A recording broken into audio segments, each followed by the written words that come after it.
నమస్కారం. VS9 news కి స్వాగతం. హెడ్లైన్ చూద్దాం.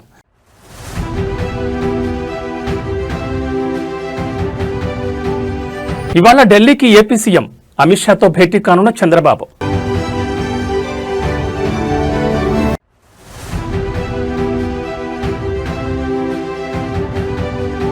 తెలంగాణ అసెంబ్లీ నిరవధిక వాయిదా, 13 బిల్లులకు సభ ఆమోదం.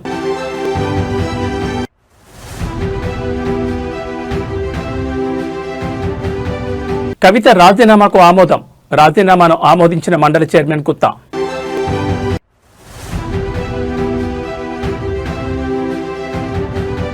ఏపీలో రెండో విడత ల్యాండ్ పూలింగ్, 20,494 ఎకరాలు సమీకరించనున్న ప్రభుత్వం.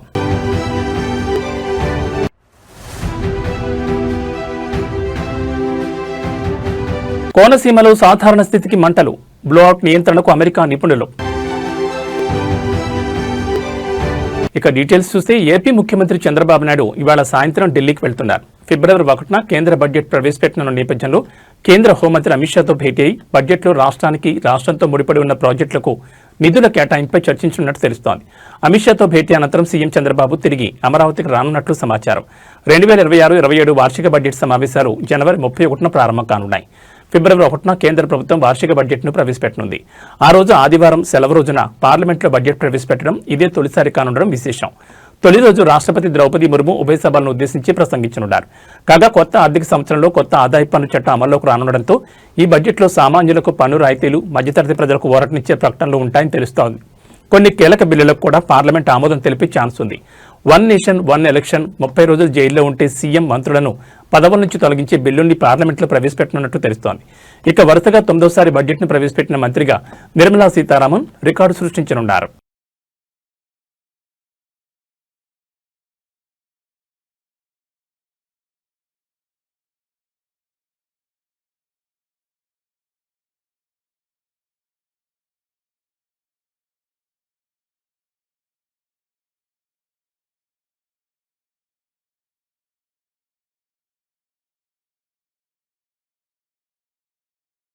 అసెంబ్లీ నిరవధిక వాయిదా పడింది. మంగళవారం స్పీకర్ గడ్డం ప్రసాద్ కుమార్ నిరవధికంగా వాయిదా వేస్తున్నట్లు ప్రకటించారు. గత నెల 29, ఈ నెల 2, 3, 5, 6 తేదీల్లో మొత్తం 5 రోజుల పాటు సభ జరిగింది. 40 గంటల 45 నిమిషాల పాటు సభ జరగగా 13 బిల్లులను అసెంబ్లీ ఆమోదించినట్టు స్పీకర్ ప్రకటించారు. 2 తీర్మానాలు చేయగా 4 అంశాలపై స్వల్పకాలిక చర్చ జరిగింది. హిల్ట్ పాలసీ, ఉపాధి హామీ చట్టం, తెలంగాణ రైజింగ్ 2047, కృష్ణా జలాల్లో తెలంగాణకు జరిగిన అన్యాయం వంటి అంశాలపై స్వల్పకాలిక చర్చ జరిగింది.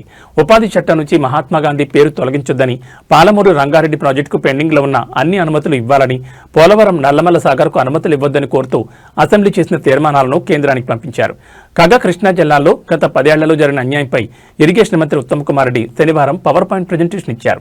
కాగా ఈ నెల 3న మూసీ రెనోవేషన్ ప్రాజెక్టుపై సీఎం రేవంత్ రెడ్డి సమాధానం ఇచ్చే సమయంలో తమపై అసంబంధ ఆరోపణలు చేశారంటూ 2వ రోజు నుంచి సెషన్ను బీఆర్ఎస్ బాయ్కాట్ చేసింది. గత నెల 29న అసెంబ్లీ శీతాకాల సమావేశాలు స్టార్ట్ కాగా అదే రోజు ప్రతిపక్ష నేత మాజీ సీఎం కేసీఆర్ సభకు అటెండ్ అయి 4 నిమిషాలు సభలో ఉండి వెళ్లిపోయారు. తర్వాత నుంచి సభకు ప్రతిపక్ష నేత గైర్హాజరయ్యారు. Statistics. Number of days for which the assembly sat, 5 days. Number of hours for which the assembly worked, 40 hours 45 minutes. Number of starched questions unstarched orally, 32. Number of answers the starched questions placed on the table of the House on 06/01/2026, 7. Number of supplementaries made by the members, 82. Number of speeches made by the members, 66. Number of government resolutions adopted, 2. Number of bills introduced and passed, 13. Number of short discussions discussed, 4. Party position in the assembly as on 06/01/2026. INC 66, BRS 37, BJP 8,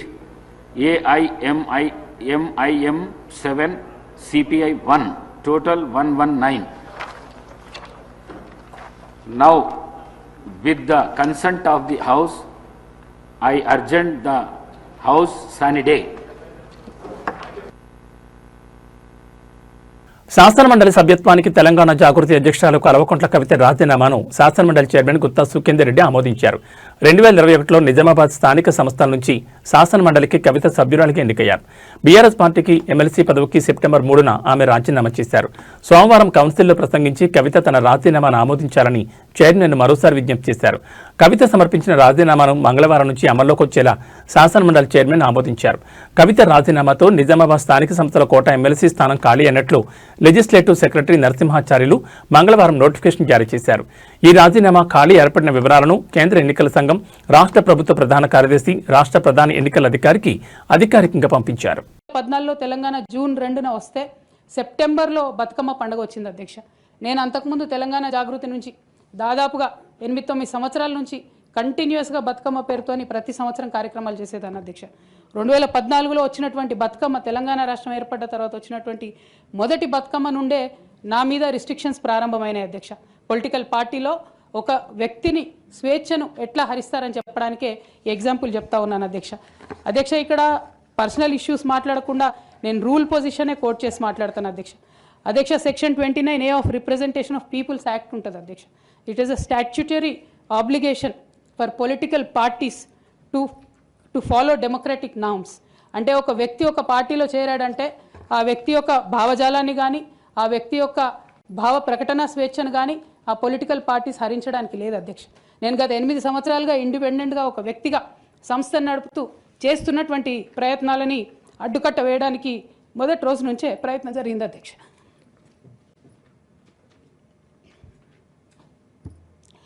కానీ ఎక్కడ కూడా నేను తెలంగాణ బిడ్డలని, తెలంగాణ ప్రజల్ని వాళ్ళను disappoint చేయదు కాబట్టి నవ్వుతూ పనిచేస్తూ వెళ్ళిపోయిన అధ్యక్ష. ఇప్పుడు నా దగ్గరికి ఎప్పుడు పెద్దవాళ్ళు, పైరవికారులు, కాంట్రాక్టర్లు ఎవరు రాలేదు అధ్యక్ష. నేను ఎప్పుడు కూడా పేద ప్రజల మధ్యలోనే ఉండి పనిచేస్తున్నాను అధ్యక్ష.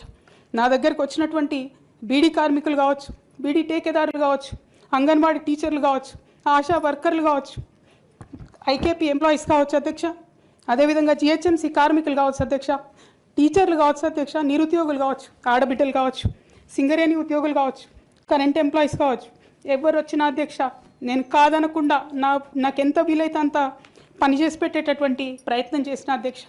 అయినా సరే అధ్యక్ష, పార్టీ మౌత్ పీసులుగా ఉండేటటువంటి పార్టీ పేపర్లు, పార్టీ ఛానళ్ళు ఏ ఒక్కరు కూడా ఎన్నడూ కూడా మద్దతు ఇవ్వలేదు అధ్యక్ష.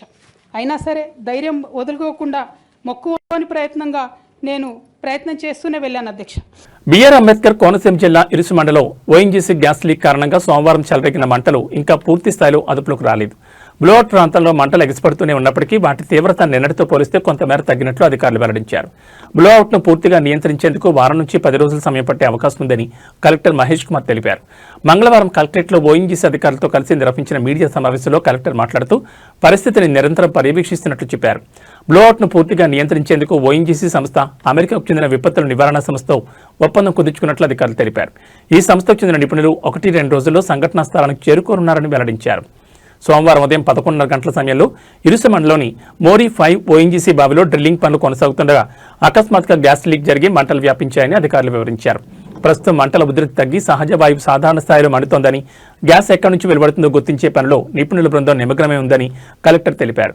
మంటలు అదుపులోకి తెచ్చేందుకు ఫైర్ ఇంజన్లు, భారీ వాటర్ క్యాన్లతో ప్రయత్నాలు కొనసాగుతున్నాయి. అడ్వాన్స్డ్ వాటర్ టెండర్ల ద్వారా నిరంతరంగా నీటి స్ప్రింక్లింగ్ చేస్తున్నారు. మంటల తీవ్రత తగ్గినప్పటికీ ఇంకా ప్రమాదకర స్థాయిలోనే కొనసాగుతుండటంతో అప్రమత్తత కొనసాగిస్తున్నారు. సంఘటనపై ముఖ్యమంత్రి చంద్రబాబు నాయుడు, ఉప ముఖ్యమంత్రి పవన్ కళ్యాణ్లు నిరంతరం పరిస్థితిని సమీక్షిస్తున్నారు. భద్రతా చర్యల్లో భాగంగా లక్కవరం గ్రామ ప్రజలను పునరావాస కేంద్రాలకు ఇదివరకే తరలించినట్లు అధికారులు తెలిపారు.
రాజధాని విస్తరణలో భాగంగా అమరావతిలో సిఆర్డీఏ అధికారులు రెండో విడత ల్యాండ్ పూలింగ్ చేపడుతున్నారు. ప్రస్తుతం వడ్డమాను, ఎండ్రాయి గ్రామాల్లో భూమిని సేకరిస్తున్నారు. వడ్డమాను గ్రామంలో మొత్తం 1937 ఎకరాలు సేకరించే ప్రక్రియ కొనసాగుతోంది. భూ సమీకరణపై రైతులకు అవగాహన కల్పిస్తున్నారు. అలాగే భూసేకరణ వల్ల వచ్చే ప్రయోజనాలు వివరిస్తున్నారు. ఇక రెండో దశలో 3828.56 ఎకరాల ప్రభుత్వ భూమి ఇప్పటికే అందుబాటులో ఉంది. అయినా ఇంకా కొన్ని భూములు తీసుకోవాలని ప్రభుత్వం నిర్ణయించింది. ఈ మేరకు రెండో విడత భూ సమీకరణ ప్రక్రియ ప్రారంభించింది. తుళ్లూరు మండలం పెద్దపరిమి, వడ్డమాను, హరిచంద్రాపురం, అమరావతి మండలం వైకుంఠపురం, పెద్దమద్దూరు, ఎండ్రాయి, కర్లపూడి, లేమల్లి గ్రామాల్లో భూ సమీకరణ జరుగుతోంది. Railway line, railway station, inner ring road, international sports city కోసం 7 గ్రామాల్లో భూమిని సమీకరిస్తున్నారు. ఈ రోజు ఉదయం 10 గంటలకు రెండో విడత భూ సమీకరణ వడ్డమాన్లో మంత్రి నారాయణ ప్రారంభించారు. సాయంత్రం 4 గంటలకు ఎండ్రాయిలో ల్యాండ్ పూలింగ్ ప్రారంభించనున్నారు.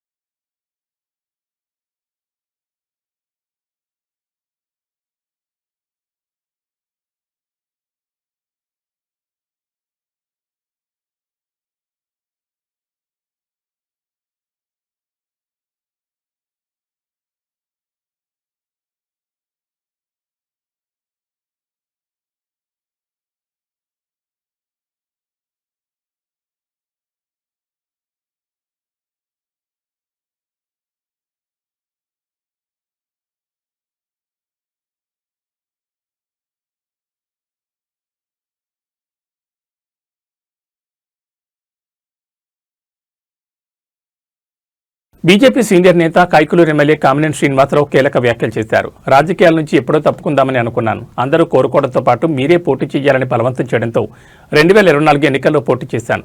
అనూహ్యంగా ఈసారి ఎవరూ ఊహించని విధంగా భారీ మెజార్టీ కూడా వచ్చింది. భవిష్యత్తులో నేను, నా కుటుంబం నుంచి ఎవరం ఎన్నికల్లో పోటీ చేయం. రాజకీయాలకు అతీతంగా మంచి పనులు చేసి పేరు తెచ్చుకుంటాం. ఇక నుంచి నియోజకవర్గంలో ఎవరైనా అన్యాయం, అక్రమాలకు పాల్పడితే చట్టపరంగా కఠిన చర్యలు తీసుకుంటాం. ఎవరిని ఉపేక్షించబోమని కామినేని శ్రీనివాసరావు హెచ్చరించారు. ఇదిలా ఉంటే మంగళవారం సంక్రాంతి పండుగ నేపథ్యంలో జోదాలు వద్దు, సాంప్రదాయ క్రీడలే ముద్దు అని కామినేని నినదించారు. దేవుడు మనకి ప్రాణిస్తాడు. దేవుడు అంటే మన అందరికి గౌరవం కానీ మన భూమి మీద ఆయనకు కూడా హక్కు. అందుకని దయచేసి ఆ హక్కు కల్పించిన ఈ ఎన్డీఏ ప్రభుత్వాన్ని మనస్ఫూర్తిగా ఆశీర్వదిస్తా. మీరు రండి. ఇంకా మిగిలిన పెద్ద సమస్యలు ఉన్నాయి. ఈ మనం తీసుకున్న జీవోతో చిన్న చిన్న సమస్యలు అయిపోతున్నాయి. పెద్ద సమస్యలు మంచి డిపార్ట్మెంటు రెవెన్యూలో కొంచెం లేట్ అయిందని అందరూ బాధపడ్డారు. బట్ ఇప్పుడు రెవెన్యూ అంతా దానికి వచ్చేసి చేస్తున్నారు. మిగిలిన కైకూరు నియోజకవర్గంలో భూ సమస్యలు కొన్ని 22A రంగనాయక స్వామి ఆయన ఎవరు చేస్తారు? రంగనాయక స్వామి దేవుడు కాదు, ఒక ఆయన పేరే రంగనాయక స్వామి. 500 ఎకరాలు కొని అమ్మేశాడు. దానికి పట్టాలు రావట్లా. వీళ్ళకి ముందు స్వాతంత్ర సమరం ఇస్తారు. కొన్ని ఏదో పెద్ద సమస్య ఉంది. వడాలి జగన్నాథ స్వామి రేపు ఈ నెలలో కానీ ఫిబ్రవరి మొదటి వారంలో కానీ మంత్రి గారిని తీసుకొస్తాను. చేసి దానికి ఎలా చేయాలి, బతుకుతున్నారు ఎవరికి రావాలి ఆదాయం, అక్కడ దాని మీద ఆధారపడి బతుకుతున్నానికి ఒక మార్గం చూపించే విధంగా తప్పకుండా నా వంతు ప్రయత్నం చేస్తాను. నాకు మళ్ళా చూస్తున్నాను. నా కుటుంబ సభ్యులు ఎవరో ఇక్కడ రాదు. నేను మళ్ళా నుంచోను. ఎప్పుడో రిటైర్ అయినా ఈ పరిస్థితులన్నీ చూసి తప్పని పరిస్థితుల్లో అందరూ కావాలనుకున్నారు, వచ్చాను. నేను చేయగలిగిన మంచి చేసి వెళ్ళిపోతాను. ఎక్కడ అవినీతి కానీ, అరాచకం కానీ, తప్పు కానీ, చౌడీలు కానీ ఉంటారని క్షమించండి. ఎవరు చేసినా అందులో పిల్లలు, మహిళలు, ముసలాళ్ళు, అంగవైకల్యం వాళ్ళ మీదకి వాళ్ళని 100% ప్రొటెక్ట్ చేస్తాను. తప్పకుండా నేను మీకు చెయ్యాలి, మంచి పేరు తెచ్చుకోవాలని వచ్చాను. కానీ నాకు మీరు ఎవ్వరు ఊహించరు. నేను కూడా ఊహించను. అయితే నాకు అంత అయ్యేది కాదు.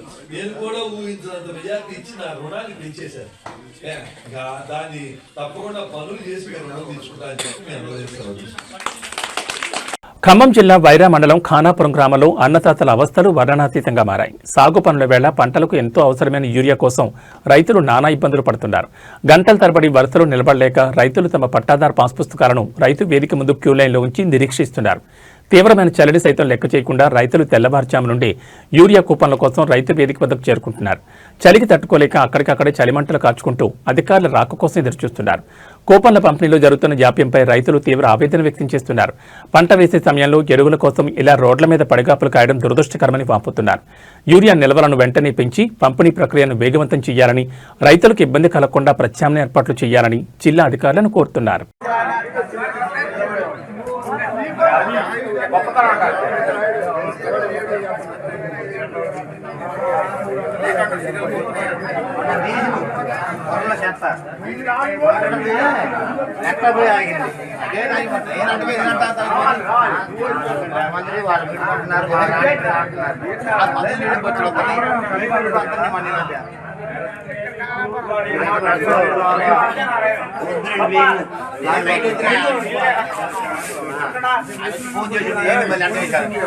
ఖానాపురం రైతు వేదిక వద్ద యూరియా కట్టల కోసం బారులు తిరిగిన ఖానాపురం గ్రామ రైతులు.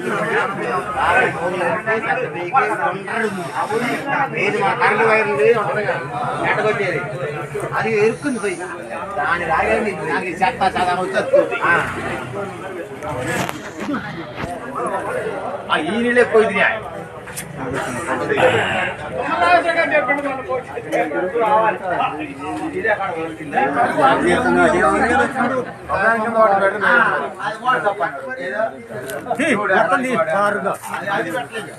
బారు తీ మరి.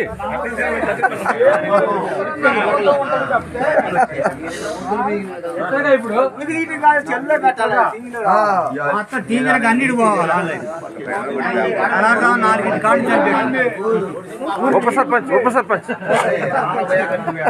ఉద్దండి సాహెబ్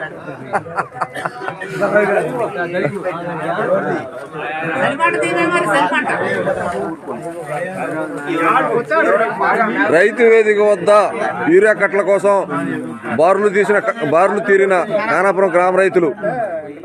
ఇంతవరకు అధికారులు రాలేదు.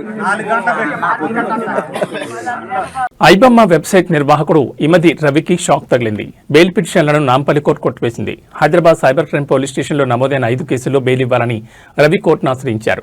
కేసు దర్యాప్తు దశలో ఉందని పోలీసులు కోర్టు దృష్టికి తీసుకెళ్లారు. అతనికి విదేశాల్లో పౌరసత్వం ఉందని, బెయిల్ ఇస్తే దేశం దాటిపోయే అవకాశం ఉందని తెలిపారు. బుధవారం విచారణ జరిపిన న్యాయస్థానం రవి దాఖలు చేసిన 5 బెయిల్ పిటిషన్లను కొట్టివేసింది. ఇదిలా ఉంటే ఐబమ్మ రవి పైరసీ కేసులో ఇటీవల సంచలన విషయాలు వెలుగులోకి వచ్చాయి. పైరసీ సినిమా ద్వారా రవి 13.40 కోట్లు ఆర్జించినట్టు తెలిసింది. ట్యాక్స్ ఎగ్గొట్టేందుకు అందులో 90 లక్షలు తన సోదరికి పంపినట్లు పోలీసులు గుర్తించారు.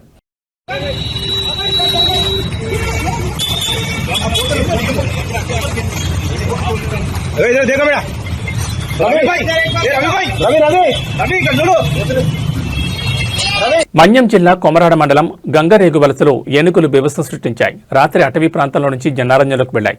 రైతులు పండించిన ధాన్యాన్ని ధ్వంసం చేశాయి. పంట చేతికి రావడంతో గంగరేగు వలసలో రైతులు ధాన్యం బస్తాలు ఒక రేకుల రూమ్ లో నిల్వ చేశారు. అయితే ఏనుగులు రేకుల రూమ్ ను ధ్వంసం చేయడంతో పాటు ధాన్యం బస్తాలను చిందరవందరగా పడేశాయి. ఇష్టం వచ్చినట్లు స్థానికంగా నానాయాగి చేశాయి. భారీ శబ్దంతో ఘేంకారాలు చేశాయి. దీంతో రైతులు భయాందోళన చెందుతున్నారు.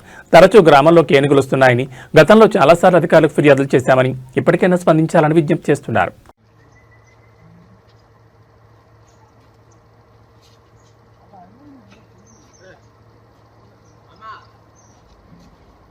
దేశ రాజధాని పాత ఢిల్లీలోని టర్క్మాన్ గేట్ పరిసరాల్లో బుధవారం తెల్లవారుజామున తీవ్ర ఉద్రిక్తత చోటు చేసుకుంది.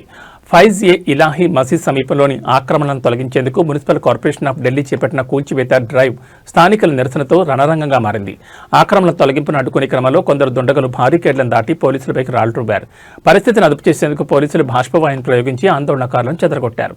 రామ్లీలా మైదాన్ పక్కనే ఉన్న మసీద్ శ్మశాన వాటికకు ఆనుకుని ఉన్న సుమారు 38,940 చదరపు అడుగుల భూమిలో అక్రమ కట్టడాలను తొలగించాలని ఢిల్లీ హైకోర్టు గత ఏడాది నవంబర్లో కీలక ఆదేశాలు జారీ చేసింది.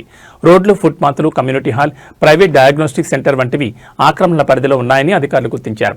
దీనిపై మసీద్ కమిటీ హైకోర్టులో పిటిషన్ దాఖలు చేసినప్పటికీ కోర్టు స్టే ఇవ్వకపోవడంతో ఎంసీడీ అధికారులు 17 బుల్డోజర్లతో రంగంలోకి దిగారు. శాంతి భద్రతల పరిరక్షణ కోసం ఈ ప్రాంతాన్ని 9 జోన్లుగా విభజించి భారీగా పోలీసులను మోహరించారు. రాత్రి 1 గంటకు ప్రారంభమైన ఈ ఆపరేషన్లో రాళ్లదాడి కారణంగా 5 పోలీసు అధికారులు స్వల్పంగా గాయపడ్డారు. సీసీటీవీ ఫుటేజ్ ఆధారంగా నిందితులను గుర్తించి కఠిన చర్యలు తీసుకుంటామని joint police commissioner Madhur Varma తెలిపారు. మసీద్ కమిటీ మాత్రం ఈ భూమి వక్ఫ్ బోర్డు పరిధిలోకి వస్తుందని, తాము లీజ్ చెల్లిస్తున్నామని వాదిస్తోంది. కూల్చివేతల నేపథ్యంలో పాత ఢిల్లీ పరిసరాల్లో ట్రాఫిక్ పోలీసులు ఆంక్షలు విధించారు. JLN Marg, Ajmer gate, Minto road, Delhi gate ప్రాంతాల్లో వాహనదారులు తీవ్ర ఇబ్బందులు ఎదుర్కొన్నారు. కమలా మార్కెట్ నుంచి అసఫ్ అలీ రోడ్ వైపు వెళ్లే మార్గాలను తాత్కాలికంగా మూసివేసినట్లు అధికారులు వెల్లడించారు. అత్యవసరమైతే తప్ప ఈ మార్గాల్లో ప్రయాణించొద్దని ట్రాఫిక్ అడ్వైజరీ జారీ చేశారు.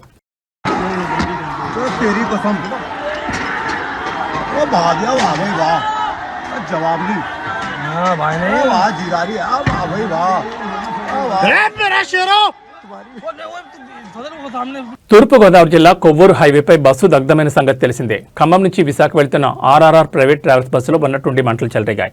షార్ట్ సర్క్యూట్ వల్లే బస్సు అగ్ని ప్రమాదానికి గురైందట. ఇక ఈ బస్సు ప్రమాద ఘటనపై డ్రైవర్ సైదులు స్పందించారు. షార్ట్ సర్క్యూట్ వల్లే మంటలు ఎగిసిపడ్డాయని పేర్కొన్నారు. అప్రమత్తమైన ప్రయాణికులను కిందకి దింపేసినట్లు వెల్లడించారు. మొదట గామన్ బ్రిడ్జ్ వద్ద అరగంట భారీ ట్రాఫిక్ జామ్ చోటు చేసుకున్నట్లు వెల్లడించారు. దీంతో బస్సు అక్కడే చిక్కుకుపోయిందని తెలిపారు. ఇక ఆ తర్వాత కొంత ముందుకు వెళ్లగానే ఒక్కసారిగా బస్సులో మంటలు వచ్చినట్లు తెలిపాడు డ్రైవర్ సైదులు. వెంటనే మా సిబ్బందిని అలర్ట్ చేయడంతో వారు ప్రయాణికులందరినీ కిందకి దింపినట్లు తెలిపారు. అలా దాదాపు 10 మంది ప్రయాణికుల ప్రాణాలు కాపారట సైదులు. దీంతో సైదులపై సోషల్ మీడియాలో ప్రశంసలు జల్లు కురుస్తోంది.